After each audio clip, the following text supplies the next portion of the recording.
Hello and welcome to Straight Talk. I'm Aisha Subarkash. Israel intensified its bombardment of Gaza just as the first humanitarian aid trucks crossed into the besieged Palestinian enclave from Egypt.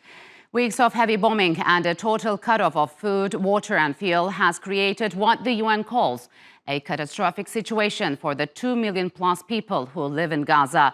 Dozens of trucks entered through the Rafah crossing, which Israel had blocked for weeks, saying it needed assurances Hamas wouldn't seize the aid. A Turkish presidential plane carrying health professionals along with medicine and other supplies also arrived in Cairo over the weekend, where it will wait before entering Gaza. The death toll from Israeli airstrikes passed 5,000 this week, with more than half of those killed being women and children. Meanwhile, an Israeli missile targeted Damascus and Aleppo international airports, killing 2 people, raising fears that the war could further widen to neighbouring countries. Israel also continues to exchange fire with Hezbollah in southern Lebanon, raising tensions along their border. And now to discuss latest situation in Gaza, joining me now from Istanbul is Hassan Ben Imran. He is a board member at Law for Palestine, a non-profit organization focusing on human rights and international law. And from Gaziantep, Turkey, Murat Aslan. He is an associate professor at Hasan Kalyoncu University. Gentlemen, welcome to Straight Talk. It's good to have you on the program. Hassan, Israel has stepped up its attacks on Gaza, killing about over 700 people over the last 48 hours. What does the current situation look like? Well, we are in touch with our team in Gaza, and just to cut the slice and get to the conclusion, we have a big team actually operating in Gaza. Right now, we have one member of the team reporting to us if the rest of the team is alive or not. The latest we received is that most of them lost their families, they lost their houses. We asked them a simple question to the people who managed to connect with us. How is this different from 2014? And why is it more serious than 2014? The question was very simple. They said this is total annihilation. Then it was retaliation. Then it was revenge. But here, there is a very clear process. It has very clear genocidal elements. International lawyers are building a case discussing the elements of genocide.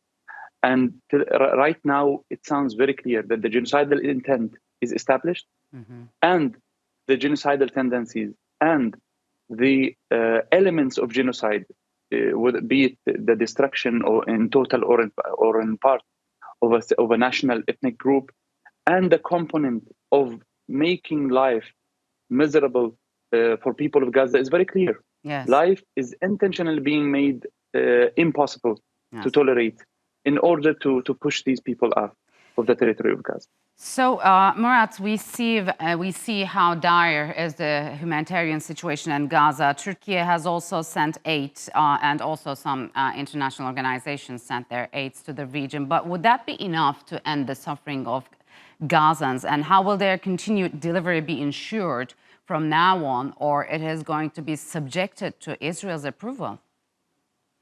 Actually, it's very complicated to send the deliveries of either country currently to Palestine because, well, there must be a great coordination of the ones who are volunteered to send it. And second thing, there must be no threat that ensures the, timely and accurate delivery of the goods. On the other hand, there's another fact. Israel perceives all these deliveries as a threat to their future operations. I don't know when it will start, though. It seems like they perceive it as a breach, especially for Hamas. In this case, I think there must be a clear rule of engagement. And in the meantime, a very transparent system of delivery. And the civilians must be ensured that the global public is with them in sustaining their lives and not losing their identity in the region, like being evaporated. So it's a long process, complicated process. I don't know if they can achieve it or not because Israelis' attitude is currently conditional. So speaking of a long and a complicated process, Hassan, one child is killed every 15 minutes in Israeli attacks in Gaza.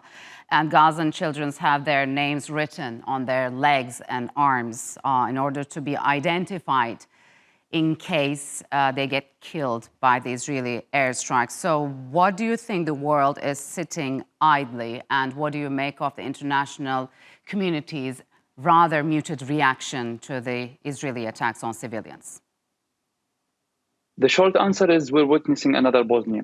The international community, till the very moment, with officials repeatedly talking about how much they regret not interfering in the right time to prevent the genocide in Bosnia. Till the very moment, any discussion on Bosnia, this discussion will be started by the regret sentiment that we have interfered too late. We are witnessing something similar in Gaza. Yesterday, the High Commission of Human Rights issued a statement requesting a humanitarian corridor, but failing to indicate that there are genocidal elements. Genocide is defined by the law. Genocide has, like, there is the Convention on Genocide, and there is the Rome Statute of the ICC, exactly clarifying genocide. And what we see is very clear. What we see is, I don't want to jump into conclusions, but we do see very clear genocidal elements. Yet we are witnessing another Srebrenica, another Bosnia. The world is failing to acknowledge this. Yes. Certain powers are blindly supporting Israel's claimed right to self-defense, yes, which I hope to tap into later on. So just here, the U.S. and European countries, as we all know, Murat, have been unwaveringly defending Israel's right to self-defense. But the people who have taken to the streets across European countries, as well as the United States in thousands, are on the opposing side. So do you think this could make a difference on their leaders' position? Maybe you remember there was a great debate in international politics regarding soft power, which requires a consistency of foreign policy and internal applications of it. So today, I think the Western countries are consuming or has consumed their soft power mainly in the eyes of their own communities, because once you praise and promote peace and stability in the region, now you support escalation.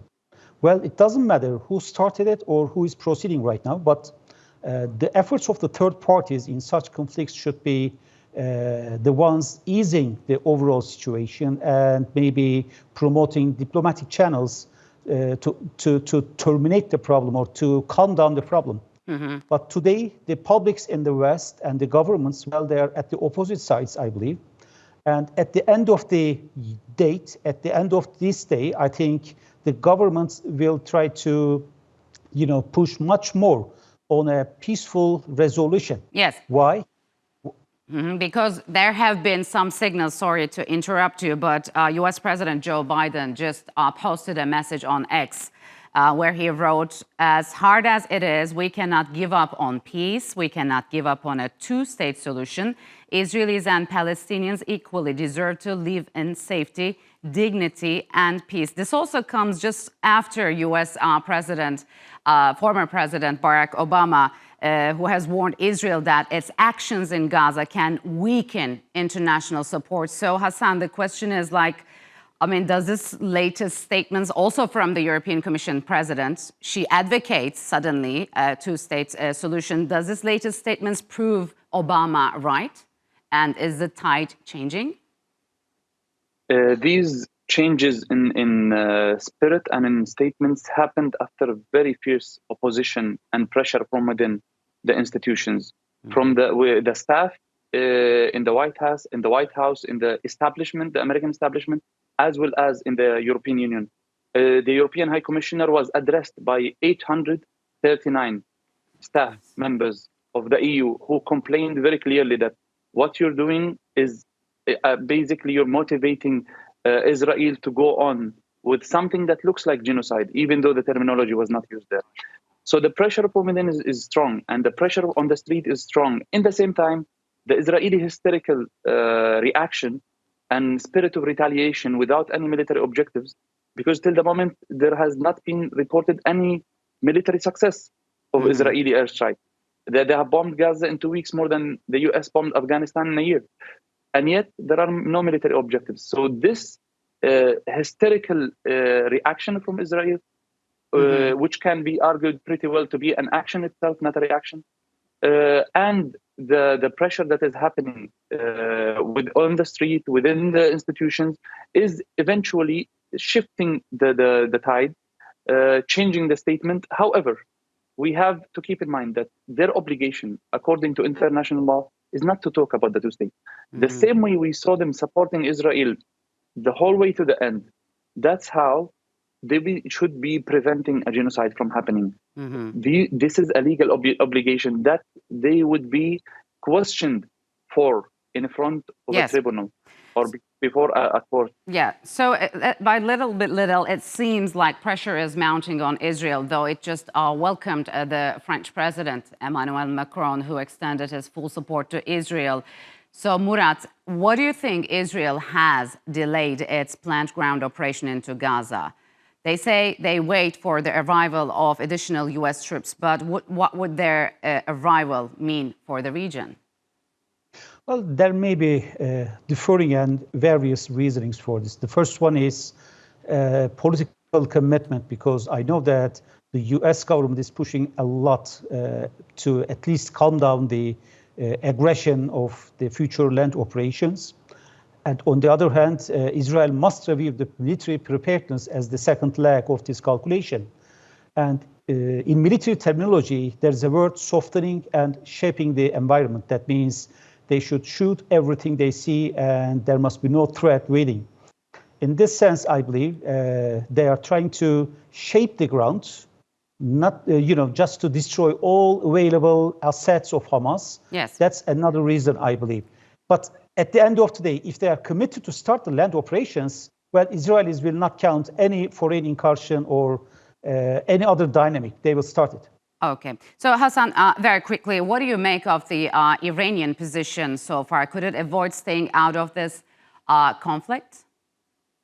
To answer shortly, this all depends on Israeli reactions the same way we see it, as we see it right now. The reaction or the involvement of third parties, according to their own statements, seems to be quite connected to Israeli actions. So it's basically Israel that is making the scene. Does Israel want to start a regional war? Or does Israel want to think rationally and try to uphold its responsibilities, especially that the pressure is mounting? And when I say pressure, I don't just mean political pressure, I mean legal pressure that is happening in the courts right now. Israeli leaders, soon enough, if the courts uphold their responsibilities and they proceed with the cases before their hands, soon enough the Israeli leaders will be before these courts. The same way we saw the Serbian leaders before the ICTY, the International Tribunal on Yugoslavia. All right, gentlemen, unfortunately, we'll have to leave it here. Thank you very much for joining me on Straight Talk.